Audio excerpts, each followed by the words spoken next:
Good morning, 3EB. This should be Friday that you're watching this video link. So we're nearly at the weekend. I'm freezing actually here today, but I have read that the sun should be coming out and it should be a lot warmer at the weekend. So hopefully you'll be able to get out onto your balconies or into your gardens this weekend and get a bit of sunshine, which will do everybody the world of good, I am sure.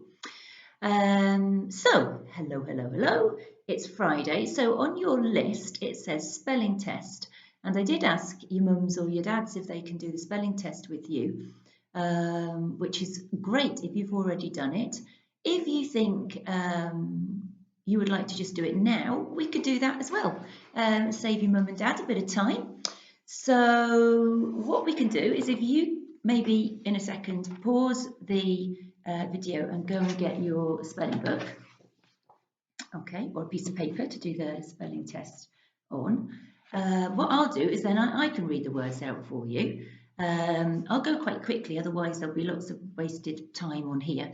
And you can just pause the video, write your word, and then unpause it, play it when you want to hear the next one. Okay, so you pause now and go off and get your spelling book if you want to do it now. If you don't want to do it now, you'll just have to bear with us. Okay. Okay, so hopefully you're playing because you are back and you've found the right page for spelling test for Unit 24. If you haven't, pause it now and find the right page. Okay, so you're back on. I will read out each group, each list word twice like I normally do. You just have a listen, pause it, write it down and press play, ready for the next one. Okay, number 1, dinner, dinner. Number 2, winter, winter. Number 3, summer, summer. Number 4, hunter, hunter.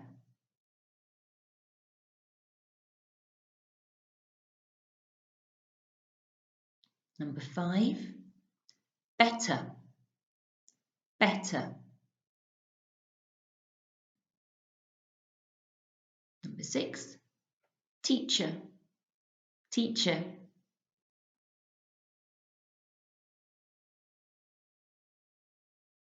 Number 7, ladder, ladder. Number 8, slipper, slipper.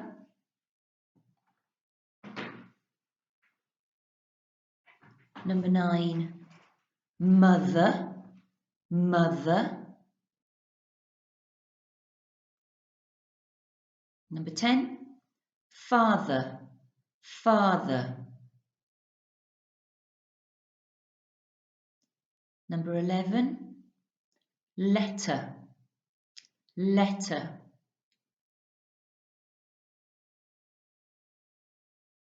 Number 12, butter, butter.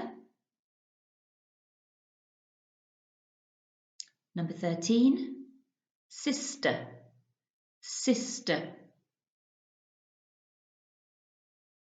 Number 14, brother, brother.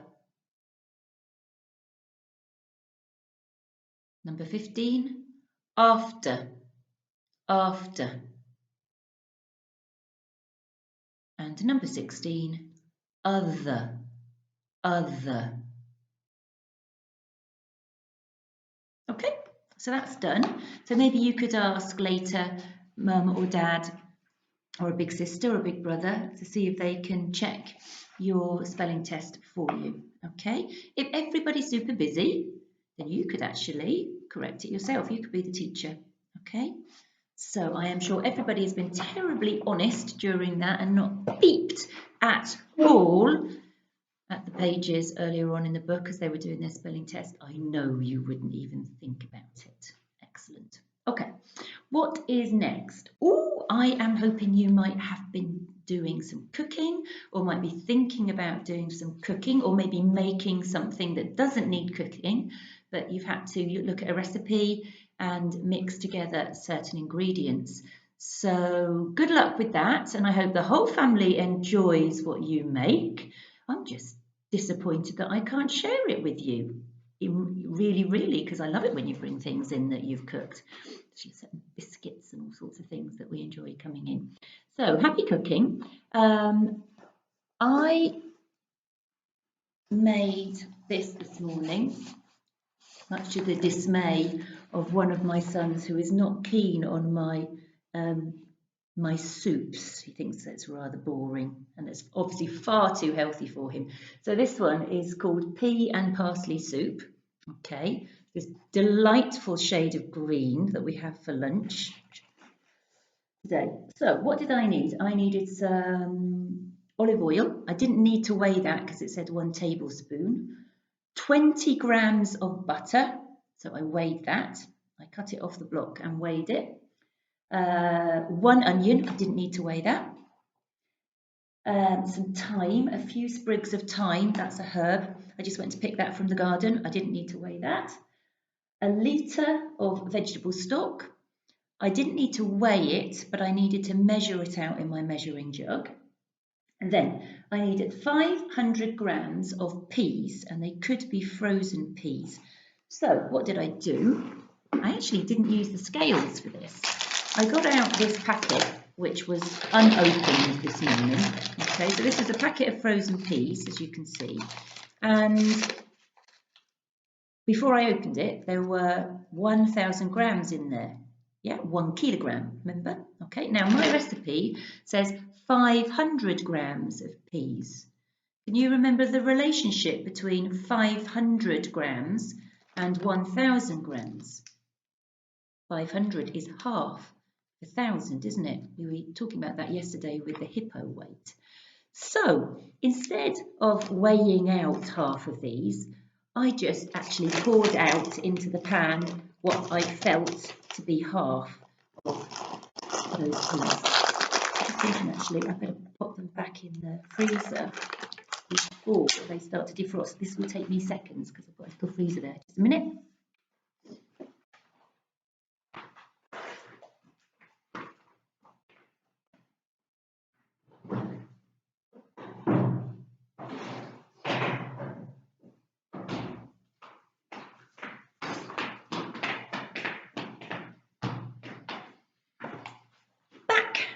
That didn't take long. Okay, thank you for your patience. Those back in the freezer, so I can use those again. What else did I need? I needed 20 grams of parsley, and I have this packet with some parsley, prezzemolo, in it, and it says 30 grams on the packet, and I only needed 20 grams. So that's just more, it's a bit more than half. It's what we would call 2/3. Some fractions, we're going to be doing fractions after Easter. How exciting. So again, I knew it was a bit more than half, not quite 3/4, so I actually just took out roughly the right amount, chopped that up and put them into the soup. So that's what's been going on. So I had to do some weighing and some pretty accurate estimating to make my soup for later. Okay, so that's what I did, and I'm wondering what you did. Next thing, heritage. Yeah, so I'm hoping those heritage projects are cracking on.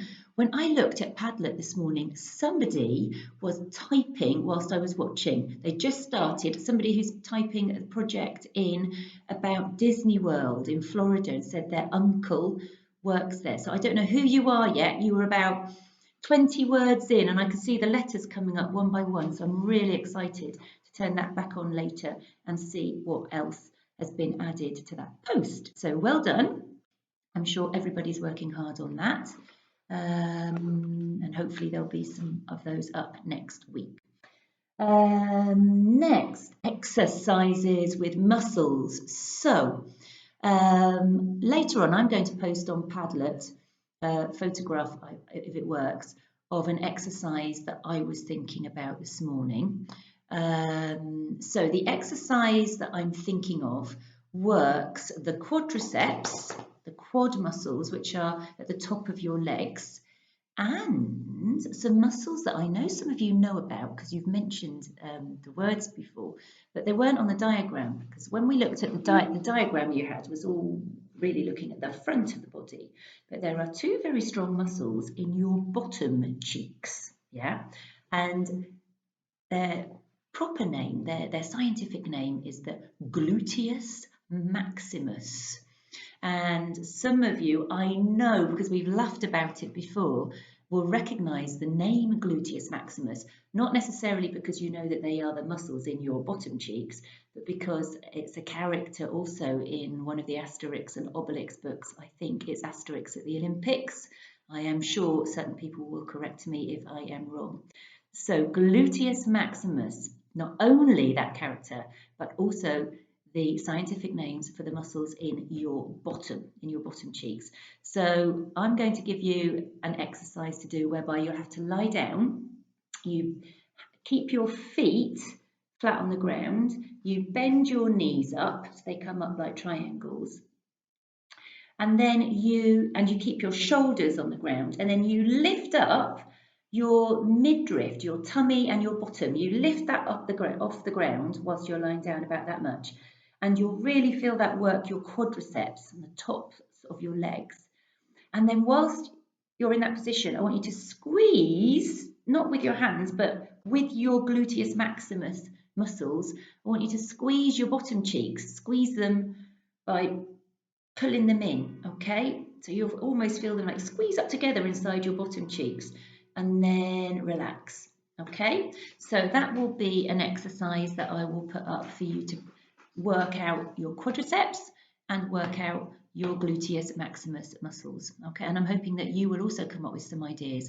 If you were doing the Joe Wicks workout at any point, you will have been working your abdominal muscles really hard this morning, as well as many other muscles. You might get some ideas from him.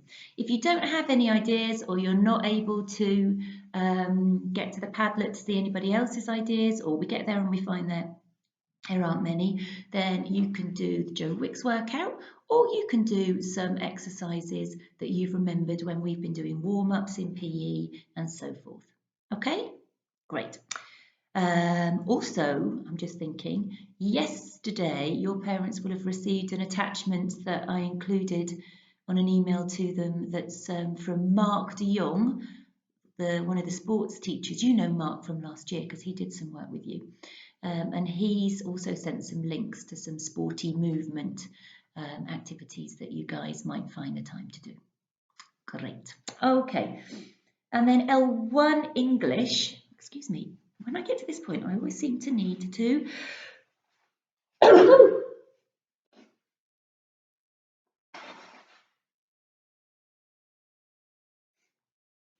excuse me, I always seem to have a big sneeze in the middle of everything. Don't know what that's about. Yeah, so L1 work. Today you are hopefully looking at the questions linking to the last part of chapter 3. Okay, these questions here. Okay, I think they're quite straightforward. Please answer in full sentences, as we spoke about last time. So, why did Hamlet want to go past the zoo? Full sentence answer. Hamlet wanted to go past the zoo because I think it's something to do with Hamlet being in love, but you can find out for me and check. Okay, and the last question, just to remind you about something, it says copy the simile from page 54. Okay, so that isn't a full sentence answer. It's asking you to copy a simile. Now, we talked about similes when we were studying the Iron Man in L1, and I'm wondering if you can remember when we heard that his head was like a dustbin, or the footprint was as big as a bed, if I remember rightly. Okay, so similes are ways of comparing something with something else to give you a much better idea of what it's like. So for an example, we might say her face, can you see that? Yeah, her face was as white as a sheet. It's not very clear for you, is it? That pen again on this wall. Okay, so her face was as white as a sheet. So we know it's white, and it's telling us quite how white as a sheet, like a bed sheet. And this is the simile here. As white as a sheet. That's your simile, okay, in this sentence. And the clue is looking for, in a simile, you often have as something else, okay, to indicate that you've got a simile there. Another clue word is the same idea. It could have been written with her face. This isn't the one that you're looking for. This is just an example. Her face was white like a sheet. Okay, so it's not saying that her face was a sheet, because it wasn't. Her face is made of flesh and bones. Her face was white like a sheet. Okay, so in this simile, we haven't got as. We've got the clue word like.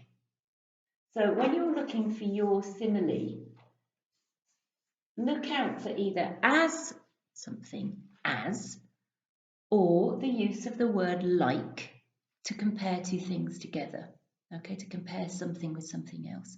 So other examples could be as cunning as a fox, as sly as a fox, as black as coal. He ran like the wind. So he isn't the wind, but he ran like the wind. So in that last example, we had the clue word like. So I'm hoping that's just has rung the bells of what a simile is. We did do some work on it before. There's a good simile on page 54 linked to it's something that happens during the ceremony of what's it called, the ceremony of the full moon, I think, on page 54. Okay, so enough clues, and hopefully you will find that easily. I really hope you're continuing to enjoy that story. The children that don't do L1 English, thank you for bearing with us on this when we talk about it. I hope you are all working really hard on your L1 work. I know there's someone in my L1 group as well that's not working on that particular story, is working on something else, and by all accounts is working extremely hard, and I'm sure he is finding that story funny as well. Yeah, so I know you've all got different things going on with your L2s and your different L1s, so good luck with that. I hope you're working well. Right, we are midway, maybe not quite midway, but partway through our last chapter of Stig altogether. I don't think I'm going to finish it today because I think there's too much of the chapter left. I think we'll do the next chunk and then keep the very end for next week. Okay. So they're together, aren't they, with the leaders of the tribe. Lou and Barney and Dinah are there with Stig and like the king or the tribe leader. And we've just heard that they seem to be expecting something, listening out for something, expecting something to happen at the bottom of the valley. Okay, I'll reread that last paragraph and then continue. They sat at the side of the royal party and waited. And they had a strange feeling that everyone else was waiting too, waiting for something special. The tribesmen were just sitting around, talking in low voices, and sometimes everyone stopped talking altogether and just listened. And the chief seemed to have his eyes fixed on the mists at the bottom of the valley. A man came from the back of the crowd, carrying 2 bull's horns, which he offered to Barney and Lou. "What are we supposed to do with these?" Barney asked Lou. "Are we meant to blow them?" Lou took one. "Oh, careful, Barney," she said. "There's something in them." Barney took his. It was full of some kind of liquid. They looked at the chief and the old men and saw that they were holding horns too. Then the chief lifted his to his mouth, drank what was in it in one swig, and threw the horn over his shoulder. "Ooh, it's to drink," said Barney. And they both realized that they were thirsty and both took a deep swallow from the horns. Then they both made the same face. "Ugh!" Lou spluttered. "It's beer!" Barney just threw his full horn over his shoulder. The rather fat, sleepy tribesman sitting behind him got most of the beer in his face. He seemed surprised but didn't mind very much as he licked the drops running down his nose. Lou got rid of hers much more carefully. Maybe she managed to pour it away somewhere without them noticing. Now the food was coming round. Men were standing near the fires, taking the meat off the spits and cutting it up, and others came running with smoking joints which they handed first to the chief and then to the other important men and then to the children. The smell had been delicious, but when they looked at the stringy blackened meat on the bones that they'd just been handed, then they didn't feel quite so hungry. "Do you think it'd be bad manners if we don't eat it?" Lou said doubtfully. "Well, perhaps they don't have manners," said Barney. "It can't be good manners to throw your cup over your shoulder." "The chief did it, so it must be," said Lou. "You can't tell with manners." They looked at the chief again. He had gnawed the meat off his bone in no time. Gnawing is when you sort of chew against the bone. So if you give a dog a bone, it gnaws against it to get every single last scrap of meat off. So he had gnawed the meat off his bone in no time, and now he flung it backwards to the rear of the crowd, where it was seized upon by one of the pack of wildish dogs that were waiting around. "Oh, well, that's easy," said Lou. "Here you are, Dinah. Nice bone. And it's got meat on it." Barney also handed his piece to the dog, and Dinah gnawed away happily like the rest of the tribe. At last the champing jaws on all sides died away. So they're champing away. They were really using their jaw muscles on this tough meat. At last the champing jaws on all sides died away. Fingers were wiped on the grass or in their hair. See, I'd just tell you off if you wiped your sticky fingers in the Mensa in your hair. Manners are different. They wiped them in the grass or in their hair, and the tribe settled down again with their air of waiting for something. Barney, who was lying back on the soft turf, heard it first. "What's that?" he exclaimed, sitting up suddenly. "What's what?" Lou asked. "Something in the ground," said Barney. Now that he was sitting up, he couldn't hear it. He lay back down again on the ground and put his ear to the ground, and the sound came again. Now, do you remember when we were studying sound? We discovered that sound waves travel better, more efficiently through solid material like the ground than they do through the air. Do you remember when we put our ears to the table and scratched, how loud it sounded? Or when we used the ear gongs with the string and we were banging it on the table, and the sound waves travelled through something solid like string and coat hangers to get into our ears. So Barney, when he sits up, just like Lou was, couldn't hear anything. But when he was lying down on the ground with his ears close against the ground, he could hear much more clearly. The sound came again, a sort of thumping. He made Lou put her head to the ground, and for a time they heard nothing. But then the thump came again. By now there was a shushing amongst the tribe, and some of them seemed to be hearing something too.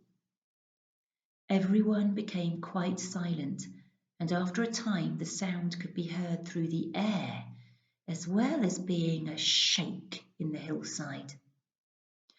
There was a long time between the thumps. Barney counted up to 20 quite slowly, but they kept coming, and they seemed to be coming closer. It sounded like the footsteps of some great giant or monster plodding unhurriedly towards them out of the marshy valley. Barney looked at Lou, and he could see that she was thinking the same thing. "What can it be?" he whispered. "I don't know. It could be anything. Could it be one of those Brontosaurus dinosaurs?" But Lou hushed for silence, and then Barney too caught another sound that went with the thumps of the footsteps. Before each thump there was a sort of long-drawn wail, a wail as an ah, so that it sounded like ee-oo thump,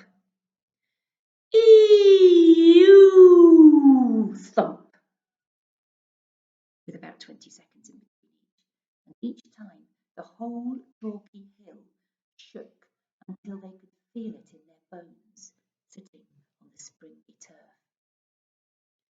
Everyone had heard it now, even the chief and the old men, who Barney supposed might even be a little deaf. The circle of tribesmen round the fire was breaking up, and everyone was moving towards the edge of the steep slope that plunged down to the valley. "Come on," said Barney. "We've got to see what it is." They got up and ran with the others. Shall I leave it there? No, that would be really, really mean, wouldn't it? Let's carry on a little bit further. At the bottom of the valley, the forest stretched away to the distant hills under the moonlight, and blankets of low mist lay with the trees poking their heads through them. They strained their eyes to see through the mist where the sound seemed to be coming from. Then Lou gasped and clutched Barney's arm and pointed. "Look!" she breathed. "There it is!" "What do you think it is?" I bet you have got some really good guesses. I hope you're all saying them at the screen, and I'm sure they're very different and very valid. Let's find out. Barney saw it almost at the same moment, though he still didn't know what it was he saw. Out of the mist at the base of the hill, there heaved itself, that means like pulled itself, every now and then, a very dark shape that stood for a moment and then each time fell forward in their direction. And every time it appeared, there came this wail, followed by the earth-shaking thump. And now there seemed to be an extra sound that they could hear attached between the wail and the thump, like this. Ee-oo thump. Ee-oo thump. Ee-oo thump. And the sound seemed to be not one loud voice, but actually many voices. And then Barney could see that this dark shape had sort of strings or feelers joined to it.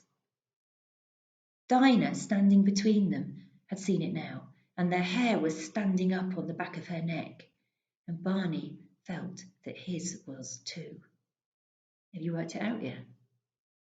Do you remember the title of the chapter, which I didn't remind you of today, but I did tell you yesterday? Still watching, fascinated, Lou said, Barney, we're dreaming all of this, of course. I'm just going to pinch myself and then I'll wake up. Don't you dare wake up and leave me here on my own, said Barney. Well, you pinch yourself at the same time, said Lou. They pinched themselves, but nothing happened. Are you awake? Barney asked. No, replied Lou. I tell you what, said Barney, I'll pinch you. He pinched Lou and she squealed. Oh, you don't have to do it that hard, she said. Perhaps it's your dream and not mine, so maybe I should pinch you. It's my turn. And she pinched him. Oh, Lou, that hurt, said Barney. Look, we can't both be dreaming the same dream, so we must be both awake. This must be real. He took his eyes off the thing and turned to someone who he sensed was stood next to him. It was Stig. Oh, Stig, thank goodness you're here, gasped Barney.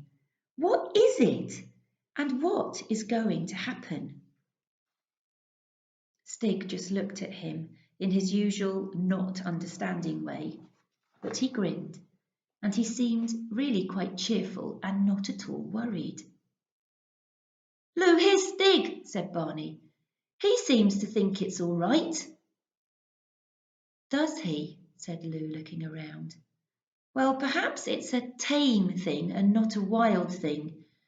Or maybe it's quite a usual thing. They felt much better with Stig standing so cheerfully beside them. And I am going to leave it there, I think. Let me see how much is left for next time. Oh, no, maybe let's just do to the end of the page. Okay, let's carry on. Dinah suddenly decided that it was a thing she didn't like at all. She turned around and jerked the string from Lou's hand and bolted with Lou after her, shouting, Dinah, come back!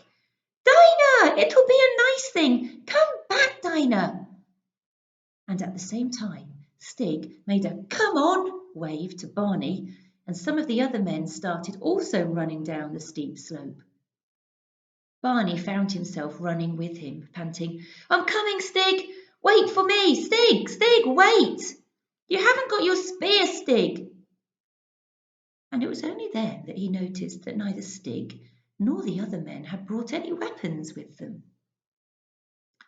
But now that he had started running down the hillside, he knew that he couldn't possibly stop, and he would be upon the thing before he had time to wonder any more what it was. This mist was a sort that wasn't there when you got to it, but spread the moonlight around like daylight. And Barney was still running down the last bit of hill when he could see quite plainly what it all was. The dark shape, the strings, the wailing sound, the grunting sound, and the thump. On the track, leading along the base of the hill, was a crowd of tribespeople. They were divided into two groups. Those nearer to him were pulling on ropes. Those further away were working long poles, round poles, and the thing they were manhandling was a great big rough slab of dark rock, at least twice as high as the tallest man. So the thing was the dark rock. And this was the way they were heaving it along, the way they were moving it. The slab of rock was lying flat on the ground. 12 men with pointed stakes, that means very sharp sticks, but not sticks, like massive poles, pieces of wood, pushed them under the edge of the rock and levered it about a foot off the ground. A much larger group of men pushed much longer poles under the rock as far as they would go and lifted it, levered it up even higher by pushing upwards on the poles. To the top ends of these poles, long ropes of twisted hide had been tied, which passed over the top of the rock to the men in front. When the rock was high enough, the men in front pulled all together on the ropes. This made the rock rise until it was standing upright. It seemed to stop there for a second and then fell forward with the mighty thump that they had heard on the top of the hill. And the voice of the monster was actually the heave-ho of the men as they pulled together on the levers and the ropes and grunted together at the very difficult point when the rock was halfway to standing up. And there is a picture of them working together to pull and push this enormous stone up and then back down and then up and then back down to actually get it to move along the ground. So that's what the thing is. What on earth and why on earth might they be doing that? That is what we will keep for Monday, when we will conclude, we will finish the story. Ooh. Right, okay, so that's us finished for Friday. I will get back to you guys on Monday and we'll talk all about your work for next week. We'll finish Stig off. So have a lovely weekend. Okay, keep helping your parents with all of those things there are to do around the house and maybe in the garden if you're lucky enough to have a space outside. Keep thanking them from me and from you for everything they're doing to help you with all of this work. Give them a massive, massive hug. Enjoy anything that you might have made, that you might have cooked. Get exercising those muscles, those abs, gluteus maximus, quads, triceps, biceps. Okay, keep yourself strong and I shall see you next week. Bye-bye.